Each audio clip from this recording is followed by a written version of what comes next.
সালাম স্টিল ভোটের গাড়ি নিয়ে নরসিংদীতে আছেন সহকর্মী খায়রুল ইসলাম। সেখানকার ভোটের পরিবেশ জানাচ্ছেন তিনি। স্টিল ভোটের গাড়ির নির্বাচনী প্রচারণার খবর জানাতে আমরা এই মুহূর্তে রয়েছি নরসিংদী 4 আসনে। এই আসনের প্রায় 4 লাখ ভোটারের প্রতিনিধি হওয়ার জন্য জামাত, এনসিপি, বিএনপি সহ বেশ কয়েকটি দলের বেশ কয়েকজন প্রার্থী কিন্তু নির্বাচনে অংশ নিয়েছেন। তারা কিন্তু তাদের নির্বাচনী প্রচারণা ইতিমধ্যে শুরু করে দিয়েছেন। এই মুহূর্তে আমরা বেশ কয়েকজন ভোটারের সঙ্গে আসলে কথা বলতে চাচ্ছিলাম।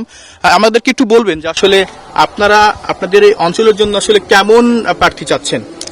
আমরা নরসিংদী 4 আসনের মনোহরদী বেলাবরবাসী আমাদের এমন একজন প্রতিনিধি চাই যিনি আমাদের সুখে দুঃখে পাশে থাকবেন। কেমন প্রার্থীকে আপনারা এবার ভোট দিয়ে নির্বাচিত করতে চাচ্ছেন? আমি আমার বড় ভাইয়ের সাথে একমত যে আমরা মনোহরদী বেলাবরে অত্যন্ত একজন ভালো মানুষ চাচ্ছি, যিনি বিগত দিনে আমাদের পাশে ছিল, জনগণের পাশে ছিল এবং ভবিষ্যতেও জনগণের পাশে থাকবে।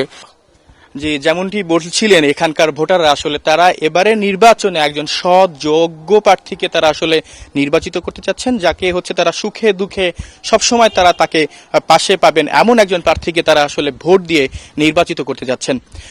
এই ছিল সালাম স্টিল ভোটের গাড়ির নির্বাচনী প্রচারণার খবরের নরসিংদী 4 আসনের থেকে আমার কাছ থেকে সর্বশেষ খবর।